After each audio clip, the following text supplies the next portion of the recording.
Մեր կանխատեսումը կամ այն ինչ որ մենք դրել էինք 2024 թվականի սեպտեմբերին, որպես 25 թվականի տնտեսական աճի կանխատեսում 5.1% էր։ Մենք կանխատեսում էինք, որ տարվա առաջի կեսին մենք կունենանք ավելի բարձր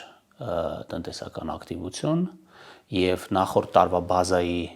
բարձր լինելու հանգամանքով պայմանավորված երկրորդ կիսամյակում աճը կդանդաղի։ Շատ ուրախալի է, որ այդ աճը շարունակել է բարձր տեմպերով գնալ, իհարկե այդտեղ կա նաև ոսկու որոշակի գործոն, որը մենք պետք է հանենք, մեր կարծիքով դա մոտ է լինելու 6%-ին։ Այսինքն 3% է լինելու մոտավորապես այդ շեղումը տացի եւ տնտեսական աճի։ Սա արդյոք ենթադրում է, որ դեռ ոչ հարկունակ ոլորտները տնտեսությունը զուտ, այսպես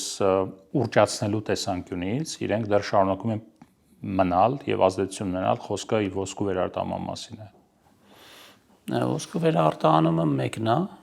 որը այո, այդքան էլ հարկունակ չի եւ որը ազդեցություն ունի, սակայն ես կարծում եմ, որ դա հնայի աճի, հնայի ցուցանիշը հրապարակվելուց դա պետքա մաքրվի, ոնց որ մաքրվեց նախորդ տարիներին։